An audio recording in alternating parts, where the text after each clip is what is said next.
인생에서 생긴 고민을 어떻게 해결하시나요? 고민해봐도 답이 잘 나오지 않는다면 한 번만 제 말을 들어보시는 것은 어떨까요? 아무리 고민해도 해결되지 않아 답답하다면 오늘 제가 들려드리는 이야기를 듣고 인생에 큰 변화가 생길 수도 있습니다.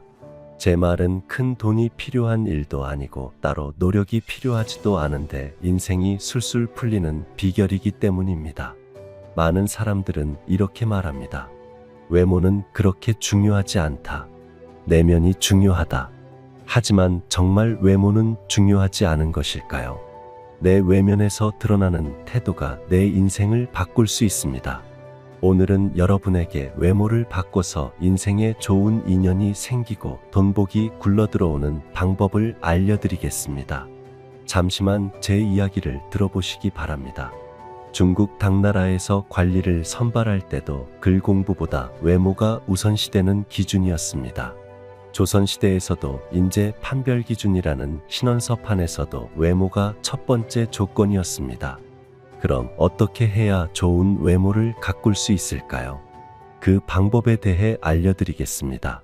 지금 여러분의 신발은 어떤가요? 만약 현재 겪는 어려움이 있거나 하는 일이 잘 안 되고 있다면 신발부터 확인해야 합니다.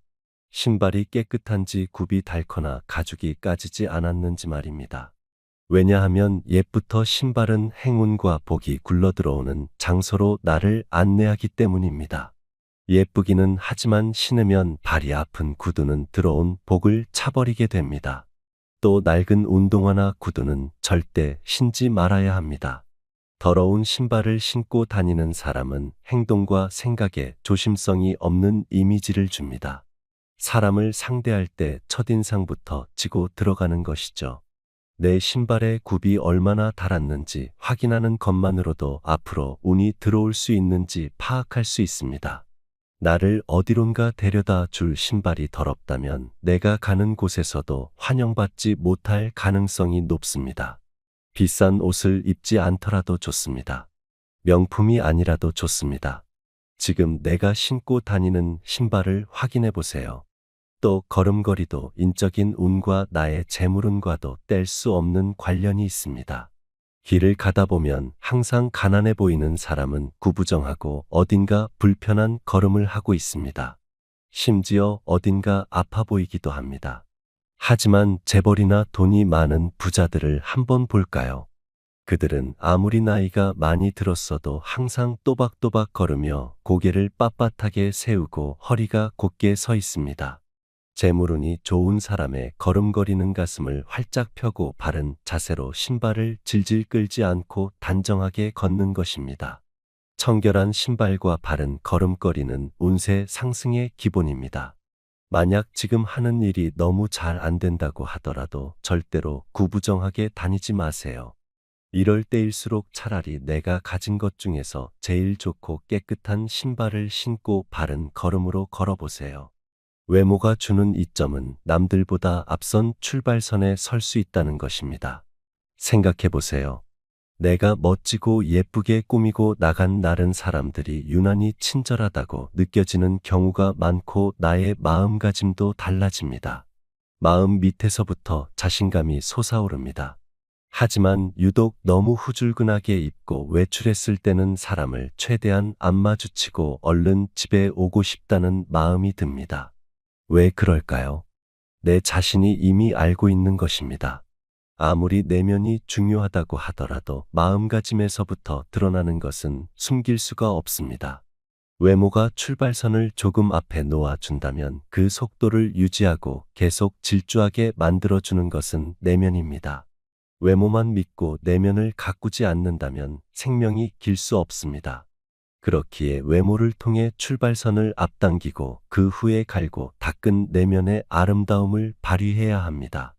정신의학에서는 사람을 볼 때 한 가지 면으로만 판단하면 정신이 미숙한 사람이라고 합니다.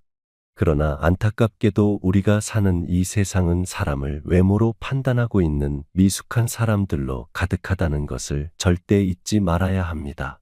마치 예쁜 바비 인형처럼 속이 텅 비어 있어도 예쁘면 유명해지고 박수를 받는 세상입니다. 만일 내가 사람과 접할 일이 없고 다른 사람들에게 굳이 잘 보이지 않아도 하나도 아쉬울 것 없는 사람이라면 외모 따위는 중요하지 않다고 느낄 수 있습니다. 하지만 그런 것이 아니라면 반드시 외모에도 신경을 써야 합니다. 여러 인간관계의 책을 보아도 사람은 외관이 중요하다고 말합니다. 외모가 중요하지 않다고 말하는 인간관계에 관한 도서는 존재하지 않습니다. 사람들과 계속해서 접해야만 하는 이 세상에서 살고 있는 동안에는 자기 자신의 외모를 가꿔야 합니다. 외모를 가꾸는 것은 어렵지 않습니다. 머리, 손질, 의상, 말투를 바꾸는 것만으로도 사람은 놀랍도록 변할 수 있습니다. 이때 부티를 내려고 억지로 노력하지 말고 귀티가 나도록 해야 합니다. 졸부처럼 보이려고 하지 말고 세련됨을 갖춰야 합니다. 조금 더 구체적으로 말해볼까요? 먼저 깔끔하게 하는 것만으로도 절반의 성공입니다. 꾸깃꾸깃 구겨져 있고 냄새가 나는 옷들을 깨끗하게 다리고 세탁해도 좋습니다. 값비싸지 않고 저렴한 물건들을 입고서도 깔끔하기만 하면 훨씬 더 호감 가는 인상이 될 수 있습니다. 제일 중요한 것은 부드럽고 온화한 표정을 짓는 것입니다. 이목구비보다 더 중요한 게 표정입니다. 항상 부드럽게 웃으면서 온화한 표정 변화는 그 사람에게서 풍기는 귀티를 만들어냅니다. 또 너무 과한 목걸이나 큰 반지 그리고 지나치게 화려한 귀걸이는 피해야 합니다. 너무 과한 것은 모자란 것만 못한 것으로 다른 사람이 보기에 불편하고 적대감이 들게 만들 수 있으며 들어오는 좋은 기운을 막을 수도 있습니다. 지나친 화려함을 멀리해야 돈복, 가정운, 명예운이 떠나지 않습니다. 또 여기 중고의류나 중고옷을 물려받았을 때에는 주의가 필요합니다. 다른 사람이 사용한 것에는 그 사람의 운이 배어 있기 때문입니다. 친하고 가까운 사이라면 괜찮을 수 있지만 알지도 못하는 사람의 운이 깃든 중고 제품은 가급적 입지 않는 것이 좋습니다. 사이즈가 안 맞는 옷이나 너무 크거나 작아 보이는 옷 역시 금전운이 떠나가게 하며 빈티가 나 보이기 쉽습니다. 자신에게 맞지 않는 크기의 옷을 입으면 불편해 보이고 어설퍼 보이게 됩니다. 상대방을 불편하게 하고 민망하게 만드는 옷차림을 피해야 합니다. 이런 옷차림은 사업이나 면접 자리에서 신뢰를 저해할 수 있고 인간관계에서 안 좋은 평판이 되어 나에게로 작용하게 됩니다. 단정한 옷차림을 유지하는 것이 이미지와 신뢰도를 쌓는데 중요한 요소입니다. 또 색깔은 어떤 옷을 입는 게 좋을까요? 우리는 검정색 옷을 좋아하지만 되도록 피하는 것이 좋습니다. 실제로 과학적으로도 검은색 옷을 매일 입는 것은 건강이나 기분에도 영향을 미치는 것으로 알려져 있습니다. 위아래 모두를 검정색으로 뒤덮지 말고 섞어주는 것이 좋습니다. 예를 들어 검은색 외투를 입을 때는 밝은 색의 옷을 안에 입어 색의 중화를 만들어주는 것이 좋습니다. 어두운 계열의 정장을 입을 때는 넥타이를 밝은 색으로 매는 것이 기의 흐름에 도움이 됩니다. 본연의 역할을 하지 못하는 늘어진 옷이나 색이 바랜 옷은 행운을 막는 옷입니다. 버려야 할 옷을 입고 다니면 좋은 운이 들어올 리 없습니다. 풍수학은 양과 음의 개념을 중요시합니다. 버릴 옷은 음의 기운으로 생기를 잃었는데 이러한 옷을 계속해서 입는 것은 좋은 기운을 줄 수 없다는 것을 의미합니다. 마땅히 버려야 할 옷을 버리지 않고 입으면 인간관계의 신뢰를 잃거나 중요한 계약이 어긋나게 되는 기운이 생깁니다. 뭐 저런 것 가지고 그러겠어 싶을 수 있지만 우리는 할 수 있는 한 운을 불러오는 옷차림을 해야 합니다. 편한 옷차림이 최고라며 남들 시선을 그렇게까지 신경 써야 하냐고 하는 분이 있을 수도 있습니다. 옷차림에 신경 쓰는 것은 남들이 보는 시선 때문이 아니라 나에게 좋은 운을 불러오기 위함임을 기억하기 바랍니다. 좋은 기회와 좋은 운은 얼마든지 자신의 노력으로 만들 수 있습니다. 세상 그 어느 것이든 이유가 없는 결과는 없습니다. 지금 행복한 삶을 살고 있는 것은 분명 이유가 있는 것이고 지금 불행하고 힘든 삶을 살고 있는 것도 역시 이유가 있는 것입니다. 옷차림부터 신경 쓰고 노력해 보는 것은 어떨까요? 작은 것들만 지켜도 기운이 달라지는 것을 느끼실 수 있을 것입니다. 항상 건강하시고 부자가 되시기를 기원하겠습니다. 오늘 영상이 도움이 되셨다면 소중한 분들에게 공유 및 구독 부탁드리겠습니다. 시청해 주셔서 정말 감사합니다. 아무리 오랜 시간을 친하게 지냈어도 내 주위에서 나를 대놓고 싫어하거나 무시하는 사람들을 보고도 절대로 가만히 있어서는 안 된다. 누구는 똥이 무서운 게 아니라 더러워서 피하라고 말한다. 그것도 어느 정도는 맞는 말이다. 하지만 이런 사람은 사람의 마음을 이용하는 것에 능통하기 때문에 가만히 놔두거나 그냥 모른 척 한다면 내 주위 다른 사람들에게까지 내 험담을 하면서 나에게 피해를 주는 사람이다. 결국 그 사람 때문에 억울한 일을 나만 떠안게 되는 경우가 많다. 오늘 영상은 나에게 상처 주고 아무 잘못도 없는 나를 싫어하는 사람을 어떻게 대해야 할지, 그 인간 관계에 도움이 될 지혜입니다. 제 이야기를 잘 듣는다면 살아가는데 큰 도움이 될 것이라 생각합니다. 나를 싫어하는 사람의 인생을 망치는 방법 첫 번째, 피해자는 도망가지 말고 맞서라. 종종 사람들은 이렇게 말한다. 착한 내가 그냥 참아. 뭐 어쩌겠어. 인생이 다 그렇지 뭐. 이렇게 하면 그 순간의 마음은 편하고 그냥 상종하지 않는 것이 좋겠거니 싶지만 결국 아무 잘못도 없이 일방적으로 미움과 괴롭힘 그리고 이유도 없이 비난받던 나는 그저 참고 항상 이해만 해줘야 하는 사람이 되는 셈이다. 그것을 원하는가? 생각해보라. 왜 애꿎은 피해자가 오히려 도망가야 하는가? 당당하게 맞서야 한다. 맞서는 방법은 간단하다. 나를 싫어하는 사람의 주위 사람들에게 잘해라. 나를 싫어하는 사람은 그의 주변 사람들에게까지 나에 대해 비난하고 나쁜 이야기를 했을 가능성이 많다. 하지만 그 사람들은 그 이야기만 듣고 아직 당신에 대해 다 알지 못했다. 그 순간에는 맞장구 쳐도 돌아서면 직접 겪은 일이 아니다 보니 그냥 그런가 보다 하고 넘어가기 쉽다. 당신은 그 사람들에게 오히려 잘 보이고 마음을 얻을 필요가 있다. 세상에는 사필규정이라는 말이 있다. 모든 일은 다 반드시 뿌린 대로 거둔다. 나쁜 것을 뿌린 사람은 결국 나쁜 평판을 얻고 신망을 잃는다. 당신의 선행을 보고 따뜻함을 본 사람들은 그 나쁜 사람에게 의문을 품을 것이다. 알고 보면 괜찮은 사람인데 왜 욕을 하느냐라고 직접적으로 물어볼 수 있다.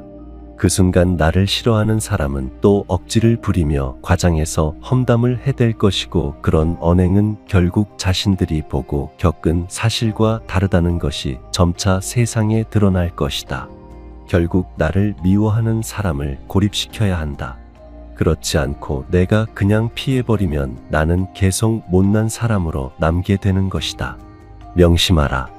내가 억울하게 일방적으로 미움을 받는다면 숨을 필요가 없다. 왜냐하면 사람 보는 눈은 비슷하기에 결국 그걸 지켜보는 다른 사람들은 나의 잘못이 없음을 이미 알고 있을 것이다.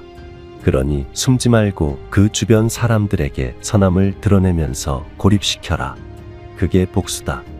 하지만 나쁜 사람의 주변에는 나쁜 사람들이 가득할 가능성이 높다. 이런 사람들에게까지 잘할 수는 없는 상황이 있을 수 있다. 그래도 절대 모른 척하거나 무시해서는 안 된다. 그의 주변까지 적으로 돌리지 마라. 그건 최악의 행동이다. 상종하기 싫은 마음이 굴뚝 같더라도 우선은 모른 척하지 말고 가볍게 인사 정도는 주고 받을 수 있어야 한다. 두 번째, 오히려 욕하지 말고 말을 아껴라. 당장이라도 찾아가 욕을 하거나 주변 사람들에게 흉을 보고 싶은 마음이 가득할 것이다. 그 마음을 이해하지만 중요한 것은 나쁜 수를 두어서는 안 된다. 악수를 피해야 한다.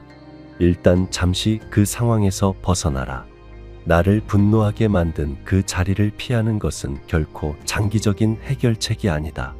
하지만 상황에서 한 발자국 떨어져 있는 동안 문제에 대해 냉철하게 생각해 볼 시간을 가질 수 있다. 화가 머리 꼭대기까지 차 있는 상태에서는 옳은 판단을 내리기 어렵다.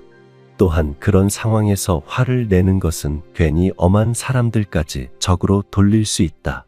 누군가 당신을 화나게 만들었다면 그 즉시 대응하지 말고 잠시 상황에서 벗어나라. 스스로에게 차분해질 시간을 준다면 그 사람에게 화를 내든 그냥 넘어가든 조용히 경고하듯 명확한 답이 나올 것이다. 분노는 생각보다 사소하다. 누군가로 인해 화가 나면 무언가 말하거나 행동하기 전에 먼저 숫자를 10까지 세어보아라. 그래도 화가 가라앉지 않는다면 100까지 세어라. 그러다 보면 우리는 생각보다 사소한 일에 분노했다는 사실에 놀라게 된다. 우리가 인생을 살면서 가장 가치 있는 일은 설령 화가 나더라도 쓸데없는 분노를 표출하지 않는 것이다. 그럼 신기한 일이 생길 수도 있다. 그렇게 억울하고 화나는 일을 당하고도 차분한 당신의 모습은 주변 사람들의 마음을 얻는 데 유리할 수 있다. 감정적이지 않고 냉정하게 행동했기 때문이다. 특히 나를 미워하는 사람이 나보다 나이가 많은 어른이고 윗사람이라면 더욱 더 그렇다. 아무리 그 사람이 잘못을 했더라도 한국 사회는 장유유서라는 점을 잊어서는 안 된다. 내가 화가 난다고 화를 내었다가는 괜히 내가 더 예의 없고 나쁜 사람으로 비춰질 수 있다. 그러니 우선은 한 발자국 뒤로 물러선 채 참는 것이 제일 현명하다. 하지만 무조건 참으라는 것이 아니다. 화를 내야 할 때는 반드시 적절한 화를 내야 한다. 다만 너무나 화가 나서 윗사람에게 하지 말아야 할 말까지는 하면 안 된다는 것이다. 아무리 참는 것이 중요하다지만 너무나 억울한 일이라면 정당한 문제 제기를 하는 것이 좋다. 예를 들어 내가 도대체 무엇을 그렇게 잘못했길래 나에게 이런 면박을 주느냐고 차분한 어조로 묻는 것이다. 사람은 흥분하면 자기도 모르게 후회할 결과를 만든다. 평소에 사리가 밝고 온화해도 사람도 일단 흥분하면 도리를 저버리고 사나운 행동이 나타난다. 조금 전까지 다정하던 친구에게 생전 안 볼 듯이 무서운 욕설을 퍼붓는 것은 흥분의 결과다. 자기의 마음을 올바르게 표현하려면 냉정하게 자신을 억제할 줄 알아야 한다. 그렇게 바로 대응하지 않고 순간의 화를 참으로써 평판을 잃지 않도록 주의하라. 하지만 분명히 내 의사를 말하는 것이 중요하다. 여러 명 앞에서 억울한 대우를 받았을 때는 적절하게 문제를 제기하는 것이 좋다. 왜냐하면 주위 사람들 역시 나를 지켜보고 있기 때문이다. 아무나 함부로 해도 되는 사람이라는 낙인이 생겨서는 안 된다. 다만 공격적으로 대하지 말고 적극적으로 대응하라. 공격적인 태도와 적극적인 태도는 얼핏 보면 비슷해 보일 수는 있으나 상당히 다른 결과를 가져온다. 만약 당신을 화나게 만든 사람에게 공격적으로 대하면 그 순간에는 통쾌한 기분이 들지도 모른다. 하지만 그 상대 역시 언젠가 당신을 다시 한번 공격할 것이다. 반대로 적극적인 모습을 보인다면 인정받는다. 상대와 주위 사람들의 악의를 호의로 바꾸는 상황이 발생할 수 있고 진정한 대인배로 보일 것이다. 지금 화가 난다고 해서 공격적으로 마치 죽일 것 마냥 폭언을 하거나 난폭한 행동을 하지 마라. 인생사에서 분노는 정말 한때에 불과하다. 노여움은 그저 한때의 관계일 뿐이다. 노여움을 누르지 않으면 노여움이 나를 누른다는 것을 알아야 한다. 마지막은 무조건 잘 사는 것이다. 내가 잘 사는 것이 최고의 복수다. 나를 미워하고 상처 준 사람보다 잘 살기 위해 마음가짐을 이렇게 바꾸어야 한다. 승자는 새벽을 깨우고 패자는 새벽을 기다린다. 승자는 과정을 위해 살고 패자는 결과를 위해 산다. 승자의 하루는 25시간이고 패자의 하루는 23시간 밖에 안 된다. 승자는 구름 위에 태양을 보고 패자는 구름 속에 비를 본다. 승자는 다른 길도 있으리라 생각하지만 패자는 길이 오직 하나뿐이라고 고집한다. 승자는 눈을 밟아 길을 만들지만 패자는 눈이 녹기를 기다린다. 승자는 꼴찌를 해도 의미를 찾지만 패자는 오직 1등을 했을 때만 의미를 찾는다. 승자는 7번 쓰러져도 8번 일어서고 패자는 쓰러진 7번을 낱낱이 후회한다. 승자가 즐겨 쓰는 말은 다시 한번 해보자이고, 승자 입에는 솔직함이 가득 차고 패자 입에는 핑계가 가득 차 있다. 승자는 행동으로 말을 증명하지만 패자는 말로써 행동을 변명한다. 패자가 즐겨 쓰는 말은 해봐야 별 수 없다이다. 이보다 더 힘든 시간은 언제나 있다고 생각해라. 저절로 얻어지는 것은 없다. 항상 승자의 입장에서 생각하고 행동하라. 대인배처럼 행동해야 대인배가 되고 승자처럼 생각하고 행동해야 내 인생에 승리가 있을 수 있다. 내가 잘 살고 행복한 모습을 보이는 것이 나를 미워하는 사람의 인생을 불안에 빠뜨리고 혼란을 야기할 수 있다. 그 사람 입장에서 내가 잘 사는 모습을 보면 배가 아프고 어떻게든 앞지르고 싶어서 무리를 하기 때문이다. 무리를 하다 보면 결국 나쁜 수와 자충수를 두게 된다. 스스로 자멸하게 만들어라. 살아가다 보면 나를 미워하는 사람은 수도 없이 많을 것입니다. 그냥 재수가 없다고 생각하고 넘어가기보다는 반드시 적절한 대응을 해야 합니다. 피하는 것이 상책이 아니며 피한다고 해서 나에게 좋은 일이 일어나지 않습니다. 그들보다 훨씬 더 배부르고 따뜻하게 잘 사는 여러분의 인생이 되기를 바라며 영상 시청해 주셔서 정말 감사합니다. 영상이 도움이 되셨다면 구독과 좋아요 한 번씩 부탁드리겠습니다. 그럼 감사합니다.